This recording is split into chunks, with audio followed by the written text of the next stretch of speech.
The Codex Sinaiticus has no comparators.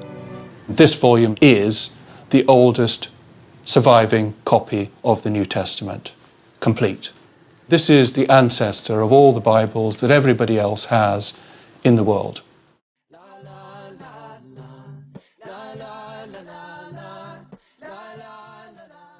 And we know exactly what we're reading in 7th century Arabia because we have the Codex Sinaiticus, which contains the entirety of the New Testament, which predates the Quran by 300 years. We also have, going back even further than that, the Dead Sea Scrolls, which contain the Torah, the Jewish scriptures. And so we know exactly what we're reading, and it's exactly what we have today.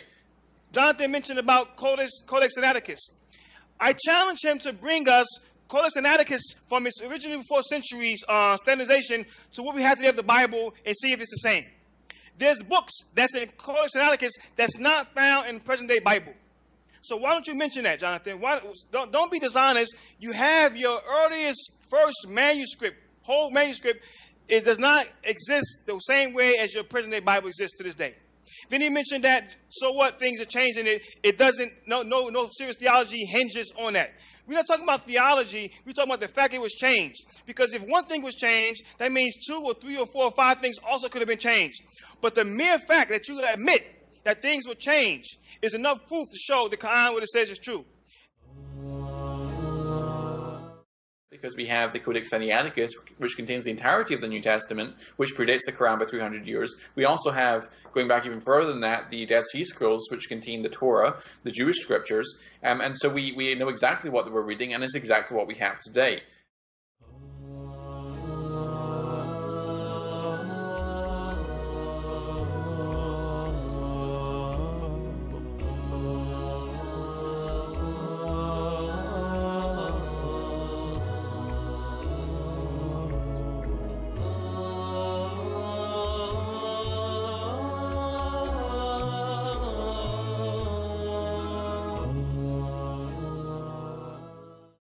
So why don't you mention that, Jonathan? Don't be dishonest.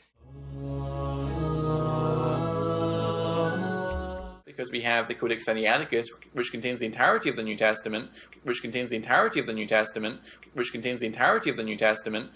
So why don't you mention that, Jonathan? Don't be dishonest. We know exactly what we're reading, and it's exactly what we have today. And it's exactly what we have today. And it's exactly what we have today. That's being disingenuous.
Which contains the entirety of the New Testament, and it's exactly what we have today.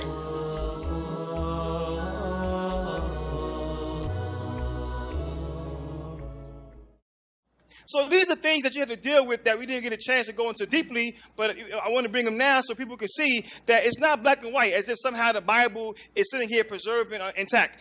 That's not the case. The claim of the Quran is that it was revealed, but it has been changed in history. Who authorized the people in the first place to put them in there, that later on the revisionists would come out and say they wasn't part of the earlier manuscripts? Who authorized the first Codex Sinaiticus to be its codex, and then when you make the Bible itself, you don't include everything in that first codex? Who's picking and choosing what goes in, what goes out? What's the standards of adding canon and taking out from canon? The Codex Sinaiticus, I'm asking Jonathan or anybody, is a Codex Sinaiticus that existed The first codex in the 4th century, is it the same exact Bible that we have today? Yes or no? And who authorized these things to be put in or taken out? These are questions you have to answer. This is reality. The Quran is telling you this, but you don't want to accept it. As for whether the Codex Sinaiticus is identical to our modern Bibles, well, the Bible I read is in English. The Codex Sinaiticus was in Greek.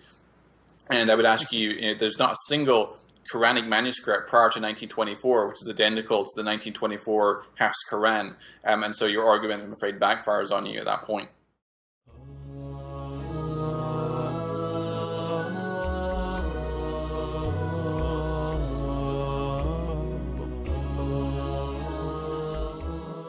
As for whether the Codex Sinaiticus is identical to our modern Bibles, well, the Bible I read is in English. The Codex Sinaiticus was in Greek.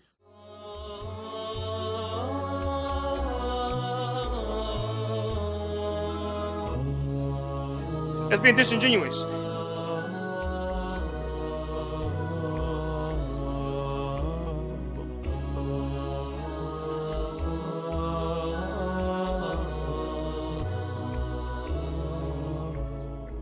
As for whether the Codex Sinaiticus is identical to our modern Bibles, well, the Bible I read is in English. The Codex Sinaiticus was in Greek.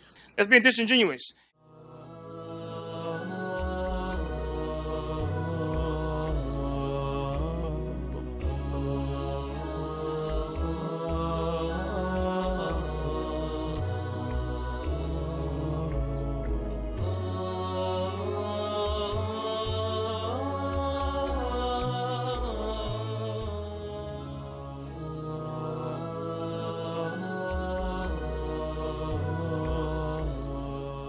There are certain texts in the New Testament which are inserted later. You mentioned John 8, the woman caught in the act of adultery is also 1 John 5:7, and the ending of Mark, Mark 16, and so on. But we're honest about this. In fact, if you read any modern Bible translation, you'll see a footnote at the end of in the margin saying that this is not found in the earliest manuscript.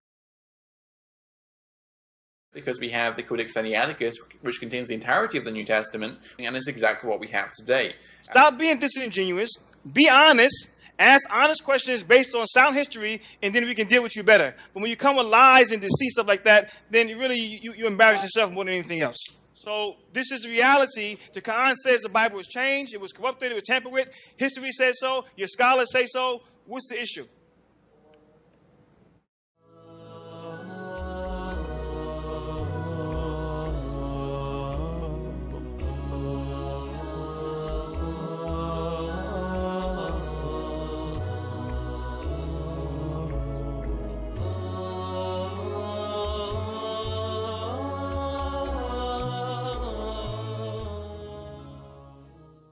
But the mere fact that you admit that things will change is enough proof to show the Quran what it says is true. So this is reality. The Quran says the Bible was changed, it was corrupted, it was tampered with. History says so. Your scholars say so. What's the issue? This is what happens. Allah describes it to us in the Holy Quran. بَلْ نَقْذِفُ بِالْحَقِّ عَلَى الْبَاطِلِ. When truth is hurled against falsehood, it knocks out its brains. It knocks out its brains. It knocks out its brains. Cowabunga. قل يا أهل الكتاب لا تغلوا في دينكم غير الحق ولا تتبعوا أهواء قوم قد ضلوا من قبل وأضلوا كثيرا وضلوا عن سواء السبيل.